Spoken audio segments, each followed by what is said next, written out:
কলমা গ্রহণ করেছেন, তখন উমাইয়া তিনি কি করেছেন, হযরতে বেলাল রাদিয়াল্লাহু তাআলা আনহুর উপরে এত অত্যাচার শুরু করেছেন, এত জুলুম শুরু করেছেন। হযরতে বেলাল রাদিয়াল্লাহু তাআলা আনহু তাকে এত মার মেরেছিলেন, তিনি বিছানা ছেড়ে তিনি উঠতে পারতেন না। তারপরেও আল্লাহু আহাদ বলতে তিনি এক সেকেন্ডের জন্য ভুলি নাই। জোরে বলুন না সুবহানাল্লাহ। এবার দরুদ শরীফ পড়ি, আল্লাহুম্মা। কি হচ্ছে না? আপনি সেটিং করতেই পারছেন না।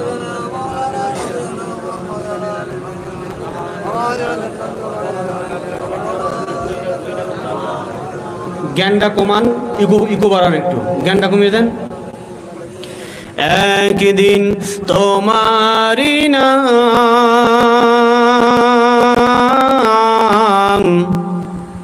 মসজিদে হবে এলান, একদিন তোমারি নাম।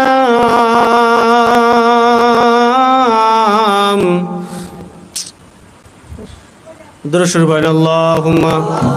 সাউন্ড ওয়াজ ভালো হয় এরকম।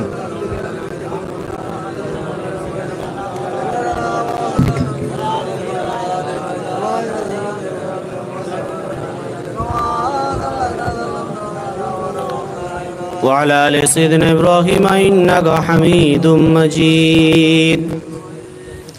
ভাই আপনার হেড মিস্ত্রি আছে ওখানে? হেড মিস্ত্রি আছে? সাউন্ডের কিছু বোঝে না হন্ডিং। দরুদ শরীফ পড়ি, আল্লাহ। সাই সাউন্ড ওয়াজ হয়, বলেন কি অবস্থা? আনারুল যাও তো সাউন্ড ঠিক করো তো।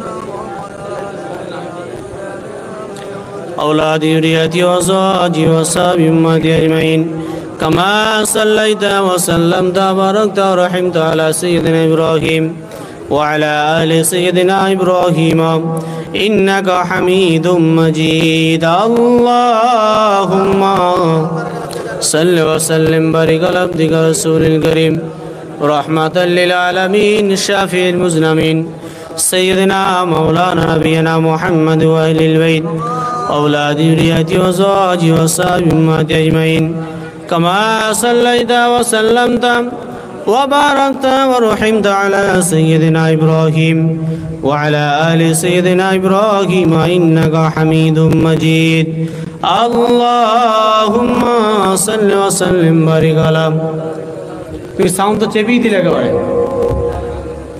रहमतल लिल आलमीन शाफिउल मुज़नबीन सय्यदना मौलाना नबीना मुहम्मद व अहलिल बैत औलाद ज़ुर्रिय्यति व अज़वाजिहि व सहाबिहि अजमईन कमा सल्लैता व सल्लमता व बारकता व रहमता अला सय्यदिना इब्राहीम व अला आलि सय्यदिना इब्राहीम इन्नका हमीदुम मजीद एक दिन तुम्हारी नाम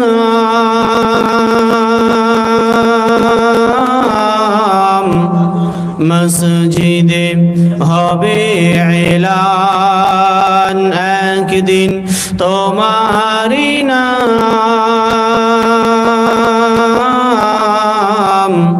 মসজিদে হবে এলান তৈরি থেকো তৈরি রেখো কবরের মাল সামান একদিন তোমারি নাম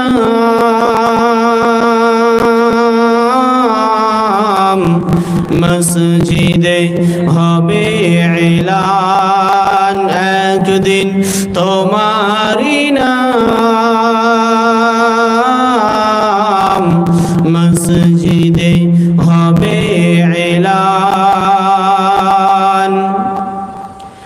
আত্রি স্বজন মাতৃ প্রজন পরিয়ে তোমায় নতুন কাফন নিয়ে যাবে ওই কবরেতে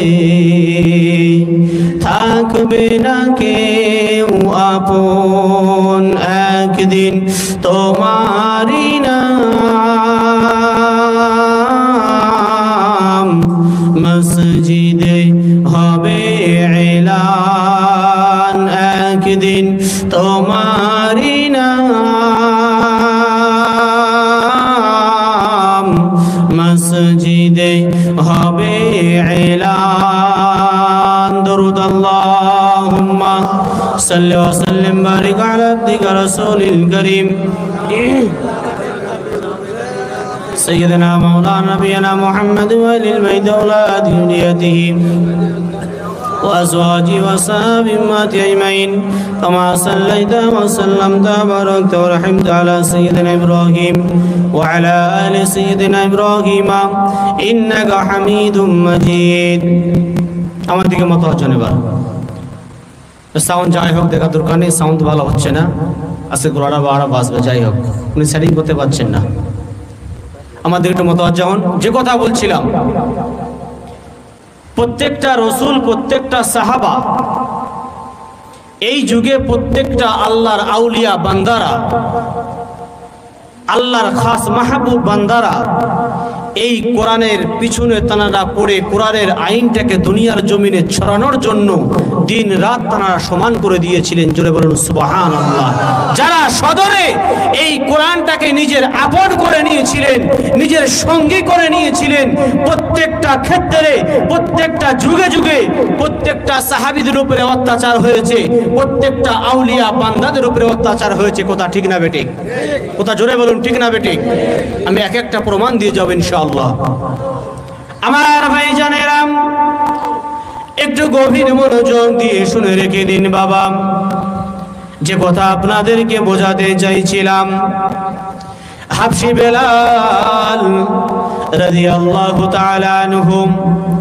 কলমা গ্রহণ করার কারণে এক আল্লাহকে আল্লাহ বলার কারণে এক আল্লাহকে মেনে নেওয়ার কারণে রাসূলকে রাসূল মেনে নেওয়ার কারণে উমাইয়া তানার উপরে এত অত্যাচার করেছিল এত জুলুম করেছিল এত মার মেরেছিল আমার ভাইজানেরা হাবশী বেলালকে বলা হয়েছিল ও হাবশী বেলাল শোনো শোনো তুমি কলমাকে ছেড়ে দাও এক আল্লাহকে আল্লাহ বলা ভুলে যাও রাসূলকে রাসূল বলা ভুলে যাও ও হাবশী বেলাল শোনো শোনো আর কত মার খাবে মেরে মেরে তোমার শরীরটা ঝাঁঝরা হয়ে গেছে ও হাবশী বেলাল তুমি যদি কোরআনকে ছেড়ে দাও তুমি যদি আল্লাহকে আল্লাহ বলে ছেড়ে দাও এক রাসূলকে রাসূল বলে ছেড়ে দাও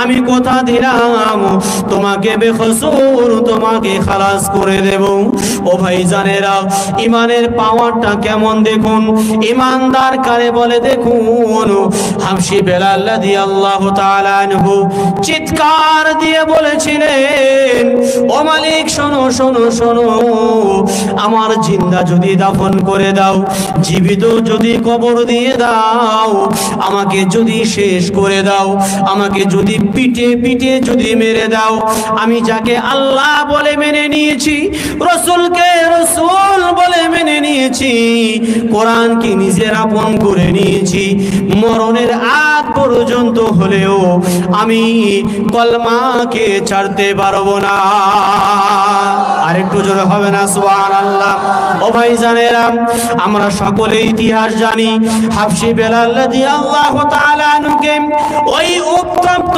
গরমে পানির উপরে টানতে টানতে টানতে তাকে যখন নিয়ে যেতেন আমার ভাইরা পিঠের চামড়াগুলো ঝুলে ঝুলে পড়ে যেতেন হাবশী বেলালকে বলা হতো ও হাবশী বেলাল শোনো শোনো শেষবারের মতো তোমাকে বলি তুমি কলমা ছাড়বে কিনা বলো কোরআন ছাড়বে কিনা বলো হাবশী বেলাল বলেছিলেন ও উমাইয়া শুনে রেখে দাও জেনে রেখে দাও আমি বেলাল যদি আমাকে টুকরো টুকরো করে দাও না কেন আমি হাবশী বেলাল আল্লাহকে আল্লাহ বলা ভুলবো না, কোরআনকে কখনো ছাড়বো না। আমি হাবশি বেলাল রসুলের মোহাব্বতকে আমি কখনো ত্যাগ করতে পারবো না। ও ভাইজানেরা, বেলালের উপরে অত্যাচার শুরু হয়ে গেল। দিনের পর দিন পার হয়ে যায়, বেলালের কোনো খাদ্য দেয় না, পানি পান করার জন্য দেয় না। ও ভাইজানেরা, হাবশি বেলাল রাদিয়াল্লাহু তাআলা আনহু তার উদ্দেশ্য ছিল একটাই, আমি এক যাকে আল্লাহ বলে আল্লাহ মেনে নিয়েছি, যাকে রসুল বলে রসুল মেনে নিয়েছি, আর আমার টার্গেট হলো একটাই, এই কোরআনের আইনটাকে দুনিয়ার জমিনে প্রচার করা। জোরে বলতে পারলেন না সুবহানাল্লাহ? আর একটু জোরে বলুন সুবহানাল্লাহ। আমাকে মেরে ফেলে দিলেও, শেষ করে দিলেও আমি কোরআনের আইন থেকে, কোরআন থেকে আমি 1 ইঞ্চি পিছু পা কখনো হব না। জোরে বলুন, আর একটু জোরে বলুন। একটু খেয়াল করে দেখুন জামানার মুর্শিদের দিকে। আল্লামা সুফি মুফতি গায়সী রাহমাতুল্লাহ আলাইহি তিনি সেই রসুলদের দিকে লক্ষ্য করে, সেই সাহাবায়ে কেরামদের দিকে লক্ষ্য করে তিনি আজও পর্যন্ত তিনি কোরআন রেখে গেছেন, তিনি করেছেন, দেখিয়ে দিয়ে গেছেন। তিনি কোরআনের আইনটাকে দুনিয়ার জমিনে ছড়ানোর জন্য এমন একটা রাস্তা দেখিয়ে দিয়ে গিয়েছেন, এই রাস্তা কাল কিয়ামত পর্যন্ত জারি থাকবে। জোরে বলুন না সুবহানাল্লাহ। হাক্কানি দরবারে কোরআন ছাড়া তিনি অন্য কিছু আর চেনেন না। জোরে বলবেন না? আর একটু জোরে হবে না? আসলে কোরআনে আছেটা কি, আর আমার মুর্শিদ আমাদের দিয়েছেটা কি? ও ভাইজানেরা, একটু গভীর মনোযোগ দিয়ে শুনে রেখে দিন বাবা।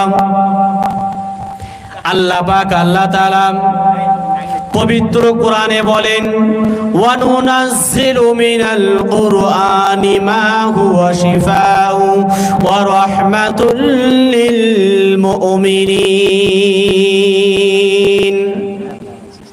আল্লাহ পাক আল্লাহ তাআলা পবিত্র কালামুল্লাহ শরীফের মধ্যে বলেন, ওয়া নুনাজ্জিলু মিনাল কুরআন, আমি আল্লাহ কোরআনকে নাজিল করেছি। কিসের জন্য? মুমিনদের দাওয়া, মুমিনদের ঔষধ। এই কোরআনটা যদি নিজের সদরে গ্রহণ করে নেয়, এই কোরআনটা যদি নিজের আপন করে নেয়, আমি আল্লাহ পাক জানিয়ে দিলাম এই কোরআনটা হলো মুমিনদের জন্য ঔষধ। আরে জোরে বলুন সুবহানাল্লাহ।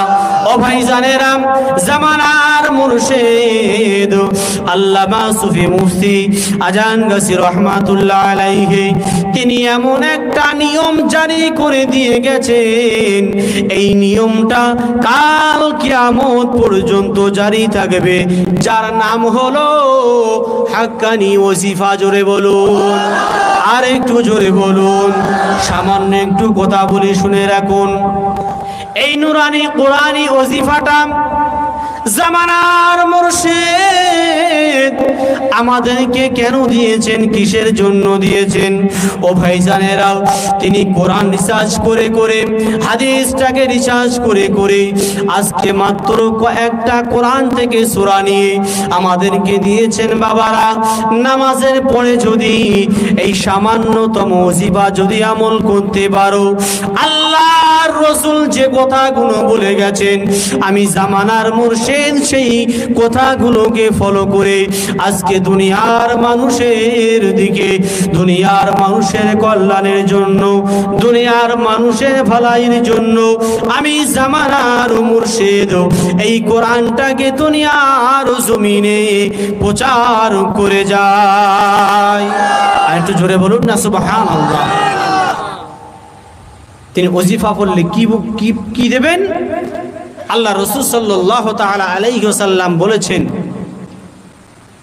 কেউ যদি সূরা ফাতিহা আমল করে, প্রতিনিয়ত যদি আমল করে এবং ওই সূরা ফাতিহা পড়ে তার বাচ্চা বলেন, তার বাড়ির কোনো মেম্বারকে বলেন, যদি তার গায়েতে আপনি ফুঁক দেন, আল্লাহর রাসূল বলেছেন দুনিয়াতে তার কোনো রকমের জাদুটনা গ্রাস করতে পারবে না। জোরে বলুন, আর একটু জোরে হবে না? জামানার মুর্শিদ যেটা দিয়েছেন তিনি কি বানিয়ে দিয়েছেন বাপ? সকলে মিলে কথা বলুন। জামানার মুর্শিদ যে ওজিফাটা দিয়েছেন তার মধ্যে আছে সূরা ফাতিহা, সূরা ইখলাস, সূরা ফালাক, সূরা নাস। বাবা তিনি কি বানিয়ে দিয়েছেন? সকলে চিল্লে বলুন, বানিয়ে দিয়েছেন? আর একটু জোরে বলুন। আমি হাদিস থেকে বলছি, কেউ যদি প্রতিনিয়ত এই সূরা ফাতিহা যদি আমল করে, আল্লাহ রসুল বলেছেন, আর ওই সূরা ফাতিহা আমল করার পরে, সূরা ফাতিহা পড়ার পরে যদি কারো গায়ে যদি দম করা হয়, ফুঁক দেওয়া হয়, দুনিয়ার সমস্ত বিপদ আপদ থেকে, জাদু মন্ত্রণা থেকে আল্লাহ পাক তাকে হেফাজত করবে। জোরে বলুন, আর একটু জোরে বলুন। তাই জামানার মুর্শিদ আল্লামা সুফি মুফতি আজান গাছি রহমাতুল্লাহ বলেছেন, বাবা বেশি সময় দিতে হবে না, মাত্র 5টা মিনিটের জন্য তোমরা কি করো, এই নুরানি কুরআনি ওজিফা আমল করো, আল্লাহ পাক তোমাদের দুনিয়ার সমস্ত বিপদ থেকে বাঁচিয়ে দেবে। জোরে বলুন, আর একটু জোরে বলুন সুবহানাল্লাহ। ও ভাইজানেরা, একটু গভীর মনোযোগ দিয়ে শুনে রেখে দিন বাবা। আল্লাহ রাসূল আল্লাহর হাবিব শুধু তাই নয়, আরো বলেছেন, যদি কোরআন শরীফে যদি কেউ একটা হরফ তেলাওয়াত করে, একটা অক্ষর আদায় করে, আমি দয়ার নবী মায়ার নবী জানিয়ে দিলাম, ওই বান্দার আমল নামাতে 10টা নেকি লেখা হয়। জোরে বলুন, আর একটু জোরে বলুন। ও ভাইজানেরা, আমার মুর্শিদ কি বলেছে সেটা কিন্তু এখন বলি নাই আমি। কে বলেছেন? আল্লাহ রসুল। জোরে বলুন, কে বলেছেন? আল্লাহ রসুল বলেছেন, কেউ যদি একটা হরফ, যেমন ধরুন আলহামদু, হামজা লাম জবর আল, হা মিম জবর হাম, 4টে অক্ষর হচ্ছে, এই 4টে অক্ষর যদি কেউ তেলাওয়াত করে, আল্লাহ রসুল বলেছেন তার আমল নামাতে আল্লাহ পাক 40টা নেকি লিখে দেবেন। জোরে বলুন না সুবহানাল্লাহ। একটু কোনোদিন ভেবেছেন আপনি যে সূরা ফাতিহা তেলাওয়াত করেন নামাজের পরে, না জানি আল্লাহ পাক আপনার আমল নামাতে কত কোটি কোটি নেকি লিখছেন, আপনি কখনো কল্পনা করেননি, কখনো আপনি ভাবেননি। একবার জোরে বলুন সুবহানাল্লাহ। তাই জামানার মুর্শিদ আল্লামা সুফি মুফতি আজান গাছি রহমাতুল্লাহ আলাইহি তিনি বলেছেন, বাবা নামাজের পরে হলে এই সামান্য একটু কোরআনি নুরানি ওজিফা তোমরা আদায় করো, তোমরা তেলাওয়াত করো, করলে কি হবে? আপনি বাড়ি চলে যাবেন, সূরা ফাতিহা 1+10 আপনি হিসেব করতে করতে যাবেন, আপনার ক্যালকুলেটর ফেল হয়ে যাবে। আল্লাহ পাক আপনার আমল নামাতে না জানি কত কোটি কোটি সওয়াব লিখে দিচ্ছেন। জোরে বলুন না সুবহানাল্লাহ। এই জন্য করেই তো জামানার মুর্শিদ আল্লামা সুফি মুফতি আজান গাছি রহমাতুল্লাহ আলাইহি বলেছেন, বাবা নামাজের পরে সামান্যতম হলে এই নুরানি কুরআনি ওজিফা তোমরা আমল করো। কথা ঠিক না বেঠিক? জোরে বলুন ঠিক না বেঠিক? আরো জোরে বলুন ঠিক না বেঠিক? আজকে আমরা এমন পীর ভাই হয়েছি, শুধুমাত্র নামাজটা না পড়লে নয়, নামাজ পড়ে আমরা চারশাই বাড়ি ফিরে চলে যাই, ওজিফার জন্য কেউ মসজিদে থাকি না আমরা। আসলে আমার বুঝতে হবে যে ওজিফাটা আসলে কি। বলেন তো আপনি, যে সূরা ফাতিহা কোরআনের বাইরে না কোরআনের ভেতরে? জোরে বলুন। কোরআনের বাইরে? জোরে বলুন কোথায়? কোরআনের ভেতরে। সূরা ইখলাস এটাও কোরআনের ভেতরে, সূরা ফালাক এটাও কোরআনের ভেতরে, সূরা নাস এটাও ভেতরে। আমার মুর্শিদ দিয়েছেন, সবকিছু কোরআন থেকেই দিয়েছেন। জোরে বলুন না সুবহানাল্লাহ। এই সূরা ফাতিহার ব্যাখ্যা এক এক করে কখনো শেষ করা যাবে না। আমার ভাইজানেরা, একটু গভীর মনোযোগ দিয়ে শুনে রেখে দিন বাবা।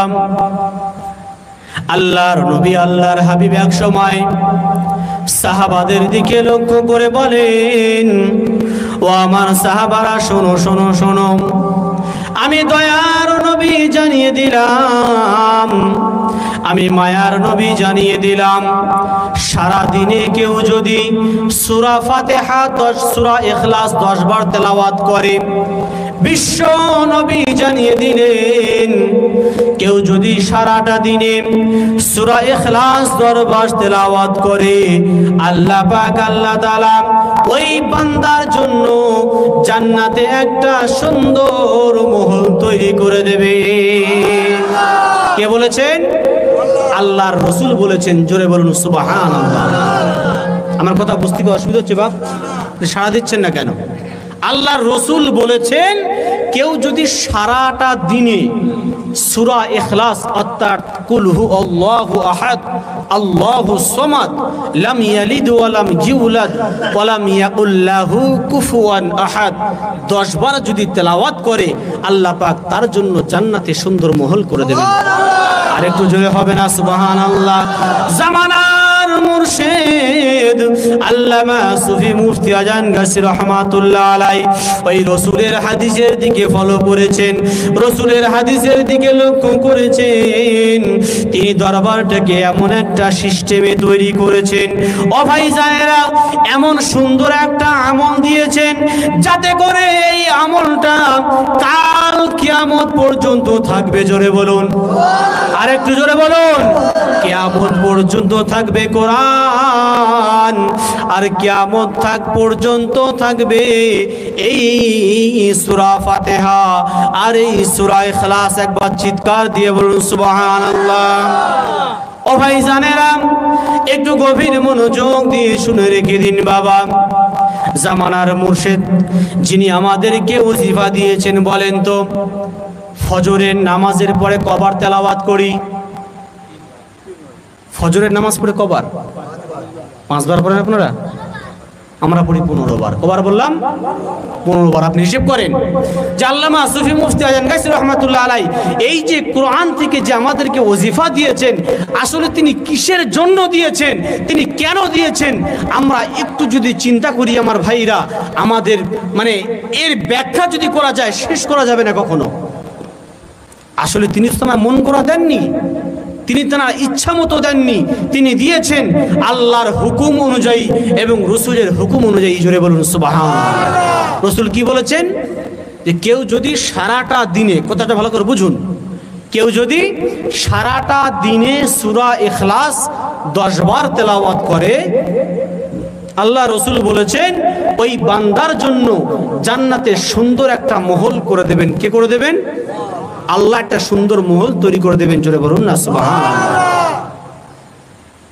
আমার ভাই জানেরা, সাহাবায়ে কেরামরা প্রশ্ন করেছিলেন, ইয়া রাসূলুল্লাহ, ইয়া হাবিবাল্লাহ হুজুর, কেউ যদি 20 বার সারা দিন তেলাওয়াত করে, আল্লাহর নবী আল্লাহর হাবিব বিশ্ব নবী আমার জানিয়ে দিলেন, ও আমার সাহাবারা শোনো শোনো শোনো, আমি দয়ার নবী মায়ার নবী জানিয়ে দিলাম, কেউ যদি সারাটা দিন 20 বার তেলাওয়াত করে, আল্লাহ পাক আল্লাহ তাআলা তার জন্য জান্নাতে একটি নয় 2টি সুন্দর মহল করে দেবে।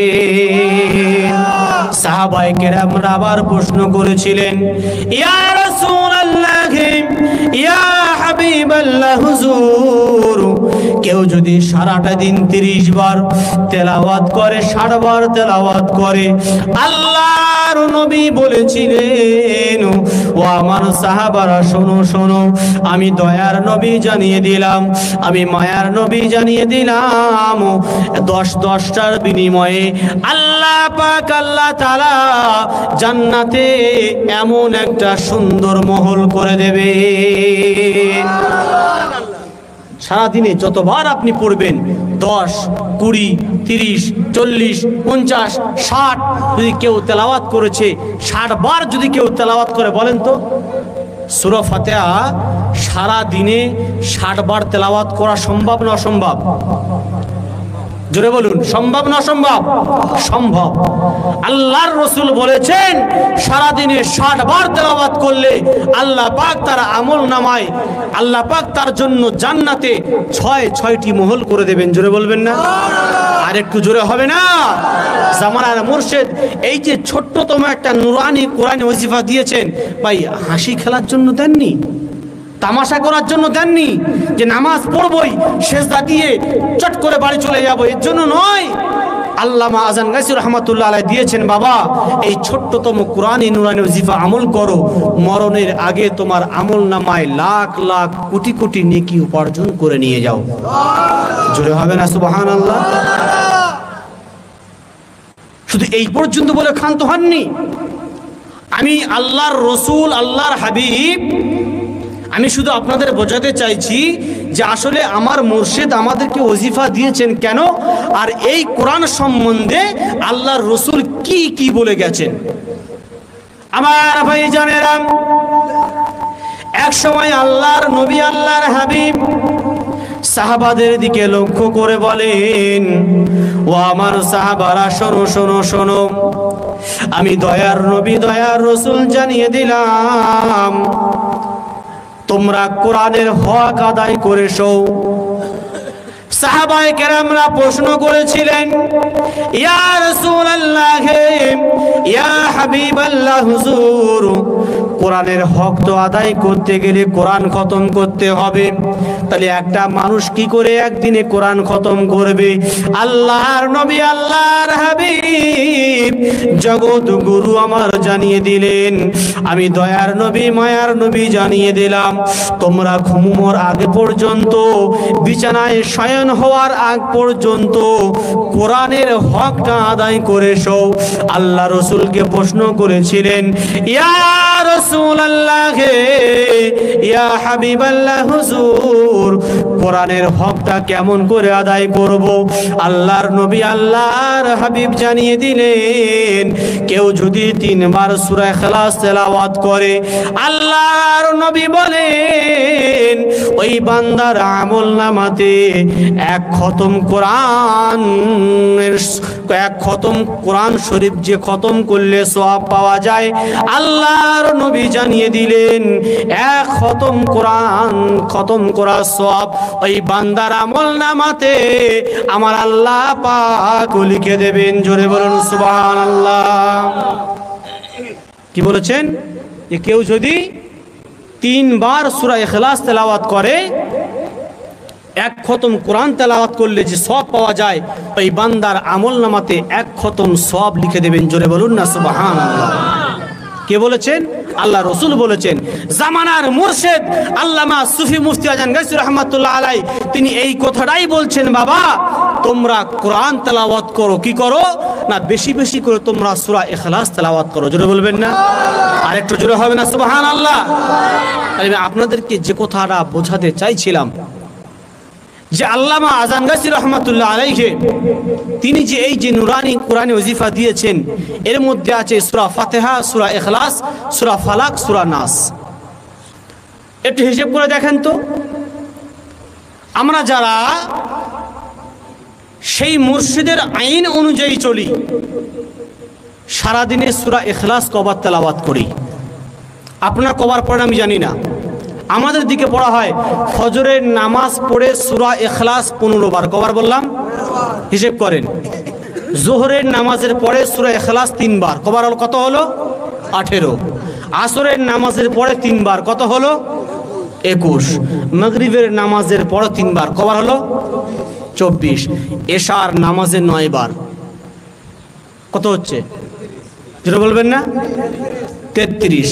তাহলে এই যে ছোট্টতম একটা আমল আমাদেরকে দিয়েছেন, সারাদিনে আমরা সূরা ইখলাস তেলাওয়াত করি 33 বার। হাদিস মোতাবেক, রসুলের আইন মোতাবেক জামানার মুর্শিদ আমাদেরকে দিয়েছেন, বলেছেন, বাবা এই সূরা ইখলাস তেলাওয়াত করো, আল্লাহ তোমাদের আমল নামাতে এতগুলো নিয়ামত দেবেন। কি নিয়ামত দেবেন? এই যে সারাদিন আমরা 33 বার সূরা ইখলাস তেলাওয়াত করি, প্রত্যেক দিন দৈনিক প্রত্যেকটা পীর ভাইয়ের আমল নামায় জান্নাতে আল্লাহ আমাদের জন্য 3টে সুন্দর মহল করে দিচ্ছেন। জোরে বলবেন না?